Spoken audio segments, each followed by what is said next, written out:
Yes, very good evening from India to all of them who have joined us live for this, I would say, yet another exciting session on the theme of entrepreneurship. And today I have my good friend from Greece, Mr. Alexios Stefanos, who is the director for Alba Hub for Entrepreneurship and Development from Alba Graduate Business School from Athens, Greece.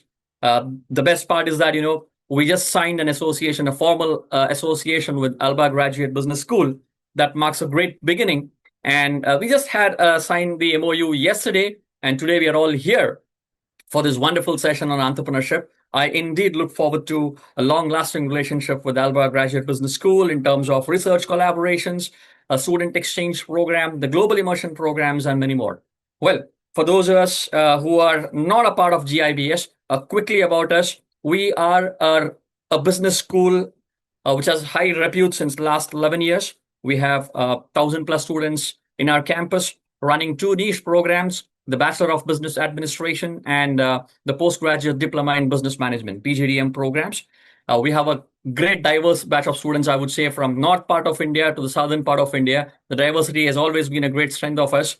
And our 50 plus faculties from eminent institutions joining us as professors. And over the last 5 years, our focus has always been on entrepreneurship off the camera. I was just telling Professor Alexios on it that we run a very niche program called IRE, Innovation, Research, and Entrepreneurship, which has nurtured a lot of budding entrepreneurs, I would say. And I was also mentioning that many of our passed out students have started up their own ventures and have been quite successful in their journey. I think that's a great satisfaction for all the teachers, right? To see their students growing, especially on a platform like this when we have introduced, they have taken up and they are quite successful right now. So IRE, we conduct a lot of programs, a lot of sessions. One such happens to be a IRE online talk wherein I host one academician and one entrepreneur from across the globe every month. And we have almost covered all the major countries, and today we are covering up on the Greece, and we have the right person to talk on the right topic. So, yes, on behalf of all my students who are watching us live and who will be watching us in the recorded version as well in the coming days, and on behalf of the management, I extend my heartfelt welcome to Professor Alexios. Thank you for joining us from Greece. Indeed, pleasure to connect you. And today, I think we have a very interesting topic. I shouldn't miss that. Effectuation, a practical guide to starting up. I think this is the right topic where Professor Stefanos have done enough research on it, and I don't think there can be any better person to talk on this very, very unique topic. So, Professor, welcome to you, and yes, the stage is all yours. I'm eager to listen to you. Thank you so much for having me. Greetings to all the people here and those watching the recording in the future. I mean, it's always nice to have the opportunity to consolidate some knowledge that it's out there, and this is what we do. I mean, as educators, we find the information, the knowledge, and try to package it in a way that will make any instead look further and study further. So today I would like to talk about a very interesting theory of entrepreneurship, effectuation, that somehow shifts the paradigm and moves it away from this very structured business school model of teaching entrepreneurship to something which is more human-centered, and it helps a lot. Now, why we use it, why I use it with my team at Alba, it's mainly because we design and deliver programs for people who are not business students. So at the Alba Hub for Entrepreneurship and Development, we design programs, outreach programs for people who either want or need to change their lives through entrepreneurship. Entrepreneurship is a very widespread tool in order to change your life. And if we look at entrepreneurship, on one hand, we have the entrepreneurship of need concept, which means that people need to start their own business in order to have all the resources they need for themselves and their families, or the entrepreneurship of opportunity, which signals all these startup and high growth and scalability discussion, which usually comes from a founder or a group of founders leaving back their jobs and pursuing an opportunity. So it's a very different setting, if we talk about entrepreneurship of need compared to entrepreneurship of opportunity. So we work a lot with people who are mostly in the entrepreneurship of need um, side, and it's very difficult to talk to them about entrepreneurship if we use this very structured way of goal setting,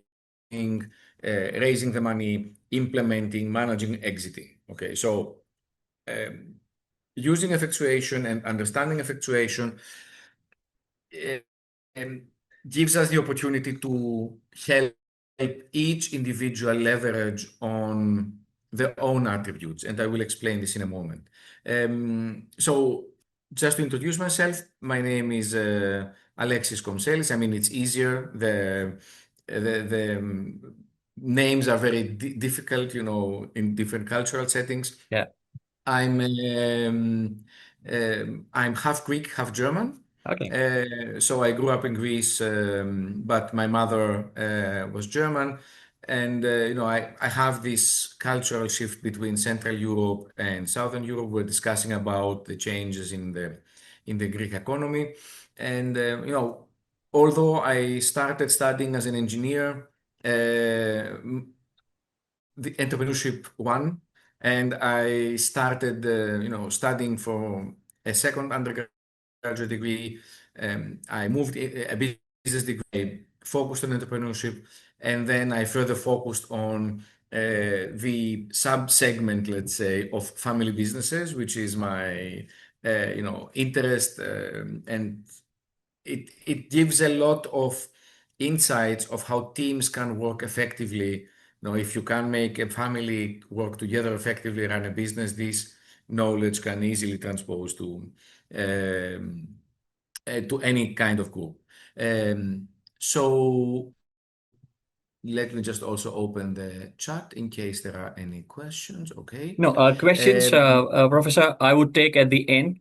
Uh, I would Okay. receive Okay. to Okay. me. From there, I'll ask you, sir. Great. Great, Great. great, great, great, great. Super. Okay. Okay. So, and then I joined academia, setting up the Alba Hub for Entrepreneurship and Development back in 2009, designing and running all these programs, celebrating entrepreneurship and helping keep people, as I mentioned before, change their lives through entrepreneurship. That is what we want to do. And at the same time, I also have the opportunity to teach our students, MBA level and master's level in the topics that, I really find interesting and challenging, and I can contribute in the learning journey. So let me share my presentation. Just a moment. Just a moment. We will get there. Here it I is. hope you have the sharing option. Yes. Yes. Yes, yes, yes, it's enabled. Yeah. It's enabled. I just want to make sure. Okay. Ye- You can see the. Yes, it's visible. Okay. Yes, perfect. Okay. Great. So this is where I am, and just to jump in the discussion, and since we have a heat wave in Athens, I don't know how it is right now in Bangalore, but uh, you know. Uh, Usually people when they think about entrepreneurship, and we tend to, we watch Dragons Den shows and we read all these newspaper articles and we hear all these amazing stories. This is how people usually expect that their journey in entrepreneurship will be like, a pool which is the temperature is regulated, chlorine makes it perfectly clear for you and safe, no waves, nothing. Okay, now this obviously is not the real perception. Also, in case you find yourselves in an entrepreneurial setting that is like that, it's probably not entrepreneurial. It's probably corporate in a way. Okay, but it doesn't hide any surprises, and entrepreneurship thrives when you have surprises. And as we saw during the financial crisis in Greece, the financial crisis created all these new startups that we are now talking about, Greek companies that have grown globally. So it's most probably something like that. Okay, so you are up on a rock and you want to jump into the water. So you are leaving the safety of the stability behind, or you have to leave the stability behind, and you need to jump into something that, when we look at it in paintings, it is blue and nice. But in the winter, when the wind is strong and the waves are high, it's usually black. So you are jumping into something that you really can't see. Okay. So this is the leap of faith. This is the plunge that we talk about in entrepreneurship. And you have to run fast enough in order to get away from the rocks that are right under the place where you are jumping off. But you also need to make sure that you will land in a safe place. Okay. Because after all, no one wants to destroy themselves when starting up something, a new idea, or pursuing something new in entrepreneurship. Because what happens usually in the waters that you don't know, there might be some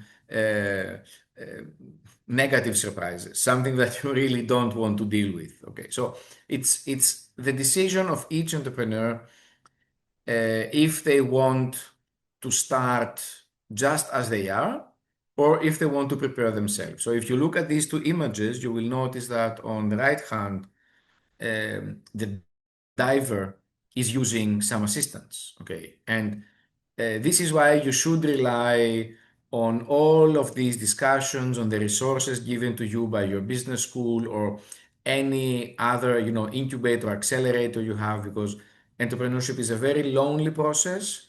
It's a very demanding process. So the network is not only important because it can offer opportunities, but also because it can offer the right tools in order to get things going at a much safer space. Okay, because when we talk about entrepreneurship, we always think about the risk. Okay, but as we will discuss later, no one wants to lose everything. No person wants to lose everything. Okay, so how do you prepare for this? So when we talk about effectuation, and I have the lovely book here, here it is. It's the third edition of the book by Sarah Saraswati. She's the academic in Canada that created this theory, that identified this theory, and has created a movement in academia to further research effectuation in contradiction to causation. Effectuation relies on five elements, and we will discuss about these briefly in a moment. So on the top, you have your means, then you have the concept of affordable loss, the concept of leveraging contingencies, co-creating, and the worldview, control versus prediction. So if we look at this, there's the book in case you want to pursue it. If we look at this and what effectuation um, explains differently in terms of the usual way we talk about a new business in an MBA setting, let's say, in a very traditional MBA setting. In causation, what do we say? We say that we have a given goal, so we want to launch something very specific, a product or a service in a very specific market, which means that we can reverse engineer the resources that we need to have, and then we can prepare a business plan, make the right financial calculations, attract the funding, and then pursue the goal. Okay. Now, does this work? It could work, given that we have access to the funding, to the money that we need, to the capital in order to achieve all these things. Now, we know in practice that most of the businesses do not have access to any funding. Only a small fraction of businesses, uh, even startups, even tech startups, have access to seed funding or pre-seed funding in order to get things going, and then on Series A or Series B. What happens with the rest of the people that are entrepreneurial? How do they manage to get things going? Now, there's also a very interesting book called the Self-Funded Business. And in the concept of this book, we are talking about creating the right value straight away in a way, in a manner that it can be immediately be consumed by the market, so that we get the money, the funding from the market through our product. What happens usually with startups, they have a promise, they have a vision, so they get the VC money in or the angel investor money in, and then they try to prove the concept and they pivot a lot and things like that. So the investor needs to be very sure that there is a significant return in what they're investing in. Okay. On the other hand, and in most cases, these businesses, they mostly accumulate users or customers before even becoming profitable. But if you're running a non-funded business, then you need to have income from day one. And this makes you become more grounded. And the effectuation theory is a more grounded approach and a way to grow your business organically, to set up your business organically. Also, the managerial thinking, the causal thinking can easily be found in multinationals, FMCG companies. We want to launch a new shampoo or a new beauty product. We just test it and it's okay. But if you want to launch your own beauty products range, then it becomes a very different process. You do not have the market, you don't have the resources, you do not have the factories um, to manufacture, to produce. So there are many things that are out there that you don't control. So the effectual thinking, the entrepreneurial thinking, as Professor Saraswati describes it, is that you build on a given set of means, which means that you identify the means that you control, the resources that you have, and then you imagine the goals, the ends that you can get to. Okay. And this is the differentiation in the reasoning of these two processes. Okay. So if we look at the first concept, the bird in hand, the means concept, okay. So here, on one hand, as we said, we have the given goals based on predictions. On the other hand, we make our decisions and we identify opportunities based on three questions: who I am, what I know, and whom I know. Okay. And we call it cool effectuation stuff because if you think about people who do not have, who never had in their lives the opportunity to think creatively, when you switch the paradigm around and you make them design products based on their interests, their hobbies, their values, what they want to do, it becomes really creative and it becomes really unique. And this is the important thing, which means that the person you are, and if you also have a team of people, the founding team is, um,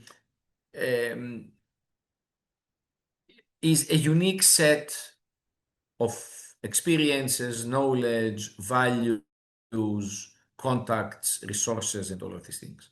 So in effectuation, we say that who you are and what makes you unique is not only the starting point to set up a business, but it can also to be the basic ingredient of the venture that you want to create and market opportunity you set out to create. So if you think about examples, like who Steve Jobs was, perhaps not the best example nowadays. We have seen more, creative entrepreneurs. We have seen people who are more human-centered and oriented. But if you think about him, no one believed in what he wanted to do. He built the whole process on his own values. And by trusting his own values, he achieved and created a market opportunity. Okay. There is a caveat, however, just because you are unique does not mean that you are useful. Because sometimes, when we talk about competitive advantage, when I guess you have also the same experience, when people present, they try to create a competitive advantage that is engineered and it's not real. But it's not only about uniqueness, it's mainly about the idiosyncratic circumstances of our life, the different experiences that we have accumulated, and the eccentric quirks of personality that we have. Okay, so it is not that I wanted to share with you about my heritage. it is because I wanted at this point to tell you that as a person that grew up in a Greek household with a German mother, I have a very specific idiosyncratic set of circumstances that have shaped my life that cannot be compared to anyone else in Greece. And this makes me eccentric. And this eccentricity can help me create, inimitable life experiences for me. And these can lead me to new opportunities in the market, to creating new products, to seeing and looking at things in a different way. Okay, so, you know, it's not that I want to overshare, but if you think about it, all of you, each one of you, has a very different life story. And it's not the life story that we usually put into our CV, but it's the life story that defines our entrepreneurial journey. So when we talk about the means, you can easily do an audit, okay? What are your values? What are your passions and hobbies? What do we usually listen to when VCs comment about a pitch? You are not passionate about this idea. They say, I like these people because they are passionate about the problem. They are also passionate about the solution they are suggesting, but they are passionate about the problem, which means that they have values in place and they want to solve this specific problem. Okay. So, what are your hobbies? That's also interesting. During the lockdown in Athens, my son and I think we built too many Lego sets, okay, and we didn't have any Lego left at the end, anything to do. So we found out that there are huge YouTube channels of people who have this hobby with building Lego sets and building new things, and I'm sure they made a lot of money throughout the lockdown, because we were watching, based on the Lego set that we have, how many different things we can do. And my son, being 5 years old, obviously, I think we built any type of dinosaur that exists or did not exist or existed. I'm not sure what I should be using, but it is interesting to see how these people made a hobby into a business, into a hustle that helped them make a lot of money. Okay. Now, then we go to the competencies. Okay, formal knowledge and education. Now, I work in a university setting, we are in a university setting, but we all know that formal knowledge and education is only a snapshot of our competences, of our personality. Okay, what about work and life experiences? Okay, what job did you do while studying? What was the odd job you did after graduating from school? Okay, everyone has done something. Okay, and of course, the life experiences, positive or negative life experiences, the influences that we had from people in our vicinity, in our social setting, in the family setting. And then the contacts, okay, the most useful leverage in order to build more value out of the identity and the competences. Who do you know? Who are my classmates and who are my colleagues? Who are my friends? What is my virtual community like? Okay. And if we are talking about a specific business idea that you might have, this inventory can help you identify the uniqueness of the idea. Because the other question that we usually get is, I don't want to, will we be signing an NDA before I share my idea? Because I don't want anyone to steal my idea. Okay. But if it is a unique idea built on your identity, your competences, and your contacts, it is in a way inimitable. We cannot copy it. I'm not you. Okay. So how does your identity impact the business? How do your competences impact the business? Okay. How do your contacts impact the business that you want to start? And there's a very, very nice example. If you want to Google it at some point, it's the Freitag, the Freitag brothers. They make bags out of Switzerland, and they use canopies from trucks. They repurpose them. They do upcycling. By now, so in a sense, every bag is unique because all of these the material they're using is unique. And I think you can also find them by now in design museums and things like that. It's Freitag, just the way the Germans spell the word Friday. And there are a couple of nice videos, and it shows exactly how they did it. Okay, so their value was that they wanted to recycle. They have a passion about the environment. Their hobbies, they like cycling. So what did they observe? They observed that all these courier people that in Switzerland move around and deliver with the bags, um, they need bags that are waterproof because it's raining a lot. Okay, so what is the best material for this? Let's get the canopies, the used canopies from the trucks, and turn them into something like that. Okay, so they leveraged their community, they leveraged the contacts of the parents in order to get things going, and now it's a very successful company. So this is one thing, but it leads us immediately to the other point, affordable loss. Okay. Now, if you start building on your own means, it means that you start reducing the risk. And this is what everyone wants. Okay. There are many risks inherent in starting a new venture. So you need to mitigate risk as much as possible. Okay. At the end of the day, however, you need to know that you are willing to lose that much money. Or to give you a different example, okay, focusing on the downside, if I want to launch a new product and I have my family and I really believe in this product, how much am I willing to sacrifice of the family wealth in order to pursue this specific dream? Okay. So in Greece, if you want to get a bank loan, you need to give collateral. Okay. So if I own two apartments, am I willing to lose both apartments? Which means that if the bank takes them away, I don't have a place to stay with my family.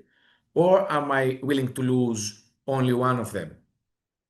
Okay, so you define that. And what we usually advise people when they are really passionate about the idea and they are willing to go all in, before you start, take a piece of paper, write on this the amount that you can afford to lose and stick it into your your notebook.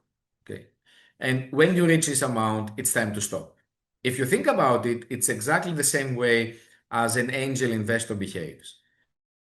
An angel investor does not invest all the money they have.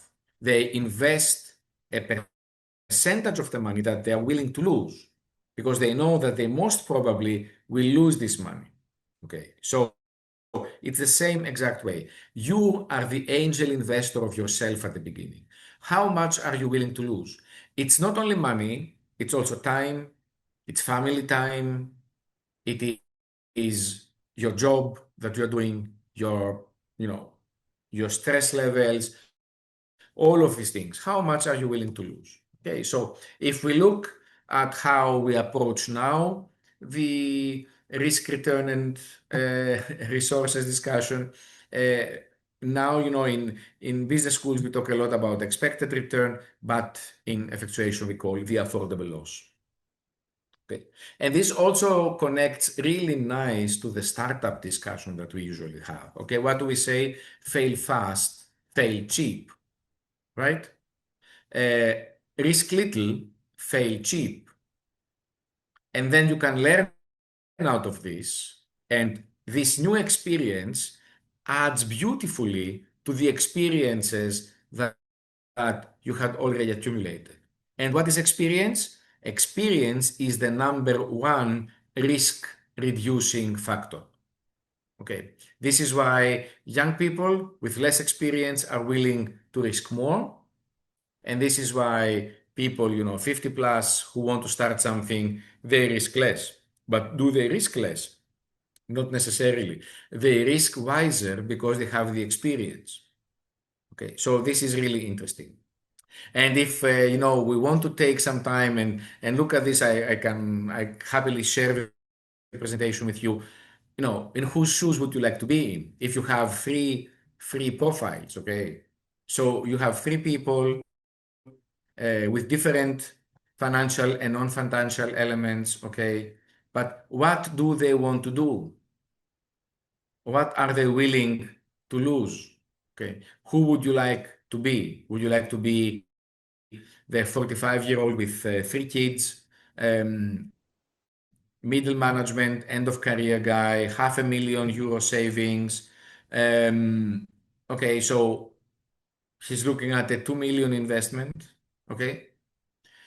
Would you like to look at the single woman case, student, no kids, 25 years old? She has a student job, €10,000 per year, personal savings of 5,000, okay, and she wants to start a new business. Or are we looking at the retirement stage, over 60, married man, kids out of house, 1 million in the bank, and what is the motivation for starting up? And this motivation talks a lot about the risk that you want to take. Okay. And if you look at the 45-year-old, what is the risk that he wants to take?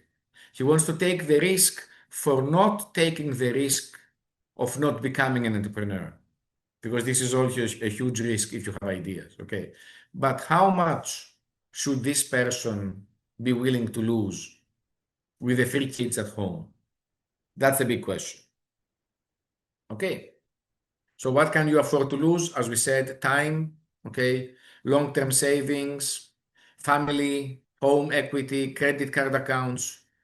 If you take money from your three Fs, it's also a risk, because if it doesn't work out, will you be able to repay them, or will you be able to offer them or keep up the good connection with them? It's not so. So the big question is, what can I afford to lose and what am I willing to lose? And this is your personal risk assessment. Okay. How risky are you and what are you willing to do? Another way to mitigate the risk is co-creation. Okay. Partnerships. And effectuation builds on partnerships. The moment you realize that if you want to achieve a specific goal, you need additional resources that you do not own, you need to find people that are willing to be your partners for the long run. It's not a transactional partnership. It's not that I'm buying a specific resource from you. It is that we are building something together. This is why we also call it a crazy kilt. Okay. So usually when we start a business, we look at the competition. Okay. What we try to do in the feedback process when we are working with a new team is trying to identify possible partners within this competition frame. And this is when you look at a good pitch, a good startup pitch, when they say, in the future, I want to be that big that this competitor would like to partner up with me, because then we can pursue value together, additional value. Okay. So in the partnerships concept, you build your future together with customers, suppliers, even competitors, in order to achieve what you want to do. And we also saw this, when we talk about the business, different business models, we have this open business model, the innovation business model, where one team can design a solution and the other team can market a solution. And these two teams, these two businesses come together. Okay. And it's a very interesting thing to observe how each organization, each company, each team brings in their unique value proposition in order to create something bigger. Because if they don't work together, they cannot pursue this. Okay. So here you need to identify your key partners, your key stakeholders, and of course, based on the affordable loss concept that we talked about, use negotiation, use persuasion in order to increase your means and crystallize your goals. Okay. If you think about it, a startup that attracts an angel investor is doing exactly this specific thing. A venture capital is somehow different of a transaction. It's more partnership, it's more transactional. But an angel investor who believes in a team, who believes in a product, is a co-creating factor. Okay, so this is really interesting. Okay. And then we have the contingencies, when life gives you lemons, as we say, okay, what will you do? Um, when we do all these projections and we ask students to do, the cash flow or the projections, they want to avoid surprises. In entrepreneurship, we know that surprises are there. You cannot expect everything to roll out exactly as your initial plan would. So if you are entrepreneurial, you want to work on surprises. Okay, you want to work on new opportunities. And this leads us then to the way you perceive the world. Okay, do you control the world or do you predict the world? Can you predict the world? Can you predict what is happening? If we go back to the entrepreneurial history of Europe, 20 years, it was okay to predict. Now it's crazy. Every month, something else is happening, from wars to global to climate change, okay, to tariffs. Every week we have something new. So do we control or do we predict? Okay. So in the causal way, in the more formal way, the managerial attitude, uh, we believe that if we can predict the future, we can control it. Okay. But in the worldview, exactly because we understand that we want to leverage contingencies, okay, we say that to the extent we can control the future, we don't need to predict it. Okay. And how do you control the future if you are open to change? And how do you manage change? By co-creating with other people, by picking out the right partner for each right thing. Okay. So there are specific differences between prediction, risk, and uncertainty. And what we talk about in effectuation is the uncertainty box. Okay, so what matters with uncertainty is your expertise, your influence, and your control. You move ahead by co-creating and focusing on the downside, making sure that you are safe. You embrace surprises and pivot, as we say, or perhaps find additional revenue streams. And you measure success through novelty. And if we are in a place that has potential for growth. Okay. Prediction, on the other hand, is very static. Large organizations can be, predictive because they have the data, and they can absorb failures easier than small organization. Risk is okay, but risk at the end of the day is something that is more for people who are not, let's say, who are not that open to failure. Okay, so understanding that uncertainty is the norm when you start a new business, it helps a lot to structure your whole organization, your whole concept, your whole mindset, the worldview of what you're building in a way that can leverage all of these contingencies. So if we look at the effectuation process, in a snapshot, we can start with the first blue box, who I am, the means. Then I get to the goals. Then I interact with people that I know and I get the commitment from other stakeholders, meaning that I co-create. Or I don't get the commitment and it's a dead end. I need to find a way or go back and find a new idea. Okay. So the stakeholder commitment can either give me new means, so I go back and redesign, or new goals, which means that I can go back to the goals and further build. Okay. And the whole idea is that the means and the constraints are controlled by the changes in the environment. And all of these things together, they create the new firms, the new products, and the new markets. So it is a human process. It is a human-centered process. And it fits well with the way people see opportunities in the market through their own problems, through observation, through work experience, all of these things that we talk about in effectuation. So in order to close the presentation, perhaps focus on questions, the four myths that effectuation wants to demystify, in a sense, to take out of the picture is, first of all, that all entrepreneurs are visionaries. Okay, this is not true. Okay, in most cases, it is just a simple question of, is it worth doing and can I do it? Okay. And that's as simple as that. A very interesting example is the pet rock. It's also a case from the book. A couple of friends having fun, saying that you cannot sell a rock.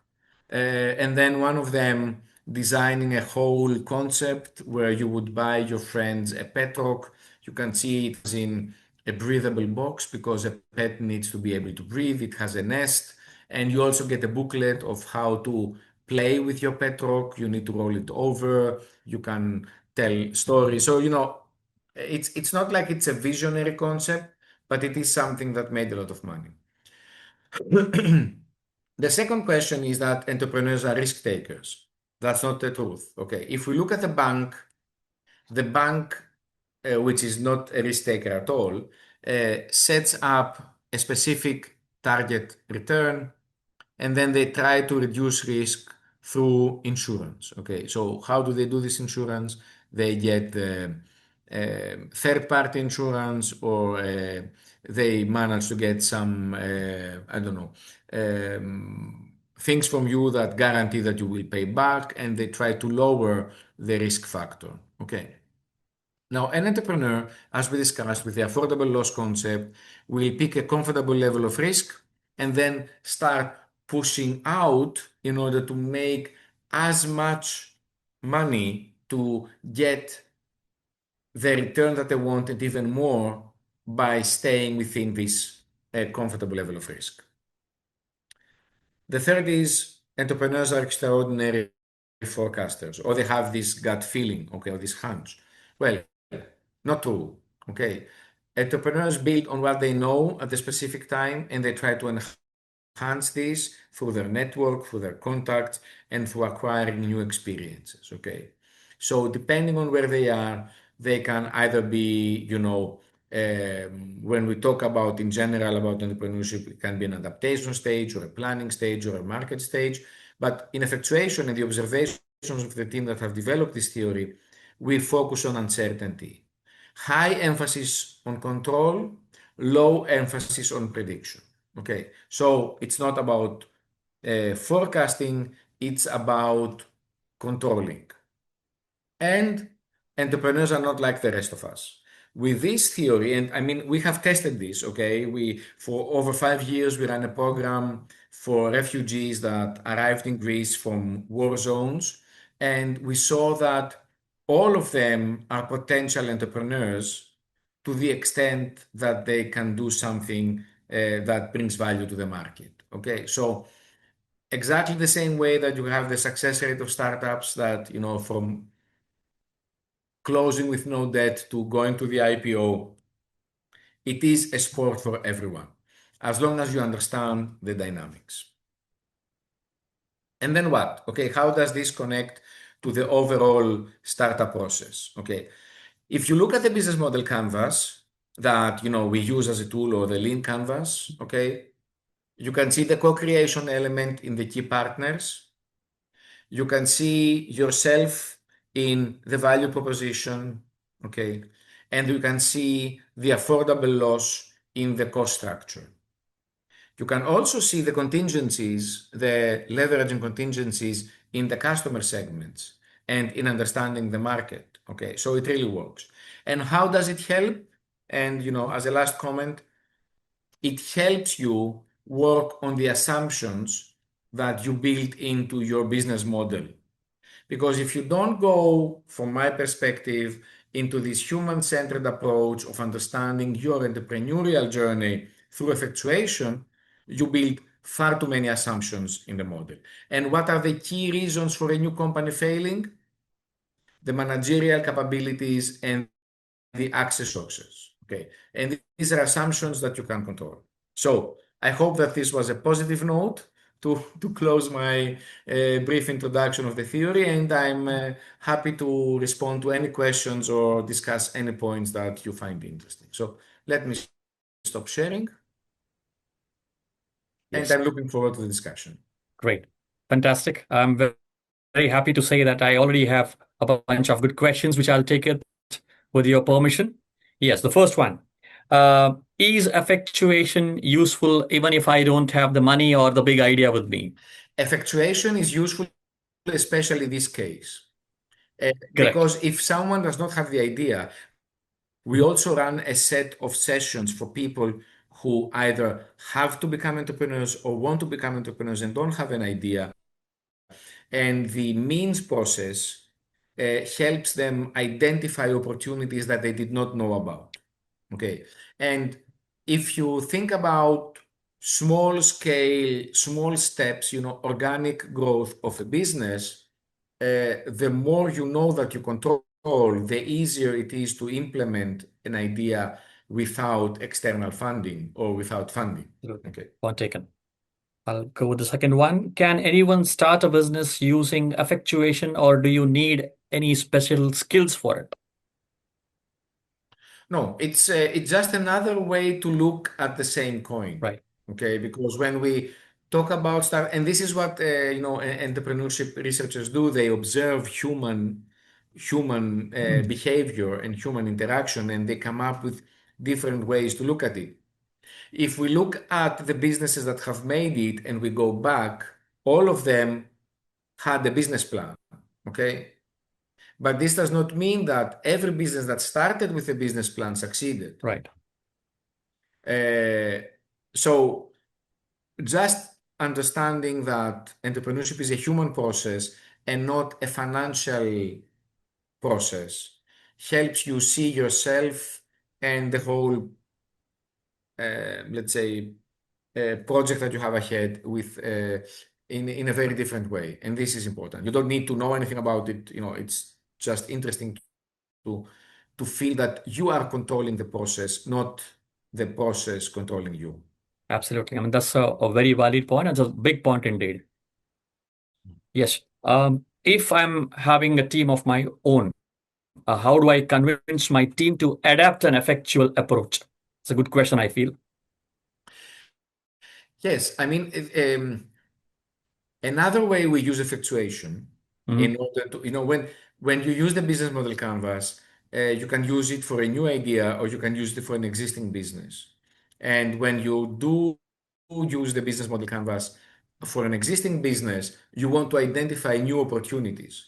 But where are the new opportunities? The new opportunities are in the latent resources that you have in your team.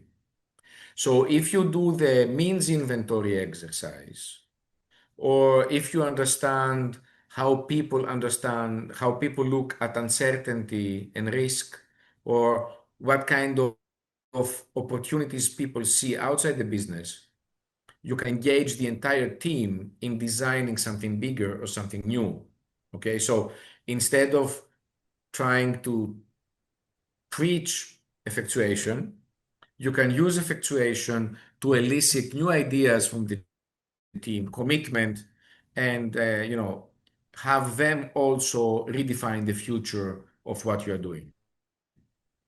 Perfect. This question I believe you have answered, but if you can add on to this, how is the effectuation different from traditional business plan? Hmm? Yes, to cut a long story short, in a traditional business plan, we want to do this, we do the whole analysis, and then the whole analysis results in an Excel sheet with numbers and scenarios. Okay. Mhm. And then we say that in order to achieve this goal, we need 500,000, we need 250K. Effectuation, on the other hand, says that what do you have in hand, what can you do, and what can you achieve, okay, with that. So you do it in a different way. You don't acquire the resources that you need, you build on the resources that you have. And this makes the idea unique, okay? Because if I want to set up a new platform and everything is outsourced, no one will want to invest in me. I don't bring anything to the idea. I'm just a manager. True. Is it possible to attract partners and early customers using effectuation? Mhm. Yes, because usually through this process you find like-minded people Absolutely. who want to, who understand the value of working together. Just a very simple example. Okay, let's say I want to test out some new cookies. Okay, I want to make some new cookies, healthy cookies, although I would never go for something healthy when we talk about cookies, but just as an example. Okay, so I want to do healthy cookies. It doesn't really, it's too risky if I set up my own facility with all the regulations that I need to follow. Okay, it's much easier if I go to an existing facility and I ask them, would you like to give me your downtime so that I can produce these cookies and we can share the revenue? And if this works out, you can have a piece of the company. This is effectuation. This is co-creation. If I want to rent the facilities out, then it's transactional. Perfect, said. I think this is a very interesting question now. Can effectuation be used in corporate innovation, or you feel it's only related to the startups? It can, if the manager, sometimes you have this, the team leader wants to be the smartest person in the room, although the team leader should make sure that they are the dumbest people in the room with the ability to coordinate very smart people in the team. Okay. Sure. Because unfortunately, in corporate environments, people don't really like co-creation Mhm. uh, because they want to stand out. Okay. By the way, we also have this issue with some venture capitals in Greece. You know, they want to be smarter than the teams. True. Although, you know, if I were investing, I would really be happy if I don't understand anything and they make money and I help them out. So, yes, if you are a manager or a team leader or a CEO that looks at the long run and not the short run, at the long run, then using effectuation and empowering people to control the daily process is an amazing tool. Great. Fantastic. Well, I'll take two more. How important is storytelling in effectual entrepreneurship? Hmm. Well, yes, if you storytelling is important for every and any stage of the Yes. entrepreneurial process. Okay, so you need a great story to pitch to an investor. You need a great story to attract the first customer, especially when you are not delivering yet. You need a great story to sell the business or to exit. So storytelling is an entrepreneurial skill that you need to have. In effectuation, you are essentially telling your own story. And by telling your own story and matching it to the goals and the results, you also minimize the risk for the people that are working with you. Okay, so I wouldn't say that uh, storytelling is important, but I would say that effectuation is important for the storytelling because you look Absolutely. at your own capabilities and you can sell them easier. Yes. You know, just to give you an example, a Mhm. short example, if I join this panel, how many we have? 41 investors in the room, right? Very wealthy people. I come in and I say, listen, guys, my name is Alexis. I'm an academic. I work in an academic institution in Greece. I've never started my own business.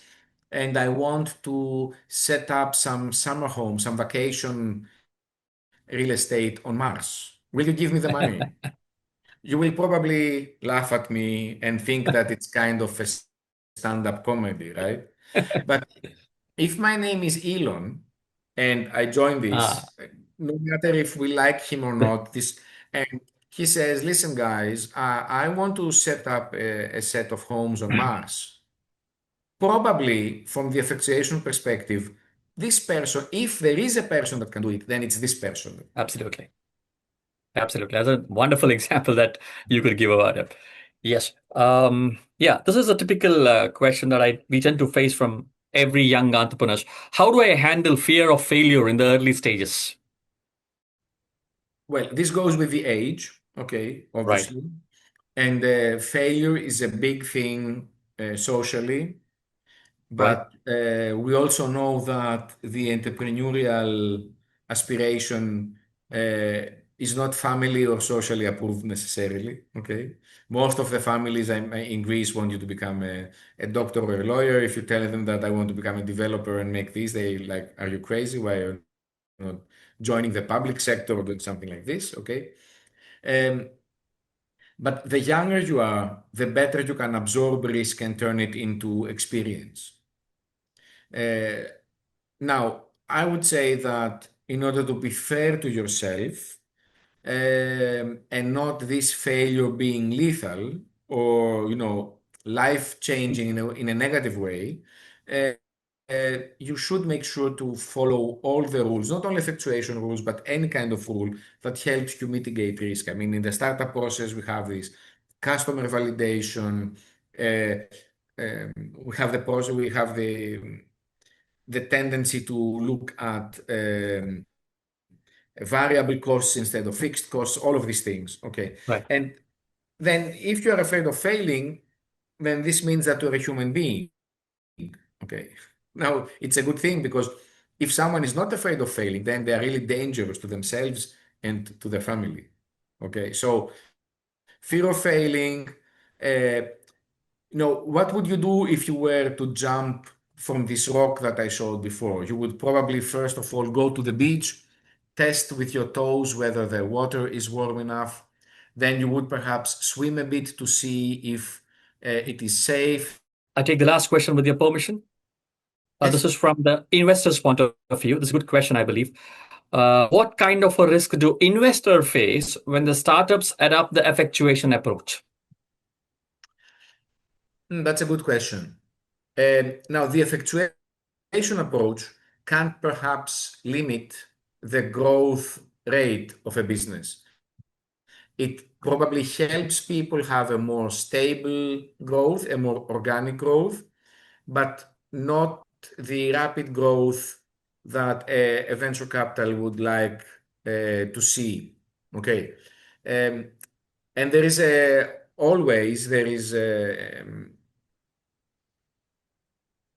there is a conflict of interest between the founders and the investors, Yes. right? The VC. Right. Not the angel investor, the VC. The VC invests in 10 companies and knows that they will make money have returns from only one of them, make some money out of two, and the seven that are left, they don't really care Okay. about. Okay. They try to do the best selection. So, and you don't want to be in these seven zombie companies. So there might be a contradiction. And perhaps if you use all this cautious way to approach, they might fear that you will not go all the way in to exploit any opportunity really fast in order to bring back the money. Wow. Perfect. I would say it was a perfectly timed event as well. I mean, you were able to, the talk about it entirely. As I must say this: we had numerous sessions on the IRE talks, but I think this was the first session we spoke about effectuation in detail. Fantastic. I mean, so happy to have hosted you on behalf of all my students watching out here live, as well as the ones who will be watching me in the recorded ones. I extend my heartfelt thanks to you for the wonderful time that you gave. And as I said, it's a perfect timed event as well in terms of time management. You're able to wrap the session in the 45 minutes, take up the questions from the students, and students were excited enough to ask you those questions. I also got one of the message stating that please have Alexios in our campus one day. So Thank you. Thank you this so is, much. I extend my heartfelt invitation to you, Alexios. I really Thank look you so forward to much. host you because, as I mentioned, that we have now signed an association with Alba. I think we coming to Greece and you coming to India would definitely be there. And I think, Mr. Alexis, for you, this is the right place to be here when we are showing, a lot Yeah. of excitement towards this program called IRE, which matches your strength. I think I should immediately get back to my MD and I should request him for hosting you as soon as possible in my campus in Bangalore. Which It would be a happens to pleasure. be a capital city. It is also known as the Silicon Valley of India, if you Yes, are aware. of So course. it's a great place. Have you been to India before, Alexis? No, no, I haven't. I haven't. Wow. And this could be a great beginning We then. have welcomed many students Uh-huh. as exchange students, and I think this is also part of the agreement. It's Yes, always nice to have, we are very close in terms of the culture absolutely. and in terms of how we view the world and life. And it's always nice to, talk with people that have this really high achievers approach like you have in your schools. Yes. So thank you very Right. much for having me. It's a pleasure to share, and I'm looking forward to seeing you all again. Absolutely. I'm been told that I am aware that, Athens and Greece is a beautiful place to visit. So I'm sure I'll have my student cohort visiting you. And at the same time, I look forward to hosting you in Bangalore. Well, Great. thank you so much, Thank you. Alexios. It was pleasure listening to you, and I believe that there are loads of takeaways for my students from this wonderful session. Very soon, we will be uploading this in the YouTube channel as well. You could share to your students as well. I mean, I'm sure the knowledge, it can come from anywhere. It's useful to listen to such Exactly. topics. And, Thank you and, once and, again. the, and, and the other topics that you have covered, I mean, it's always interesting for everyone to look at things. Absolutely, absolutely. Very unique, very different. So it was indeed a pleasure to have hosted you. Thank you so much. This is Professor Guru Prasad signing off, and thank you for watching.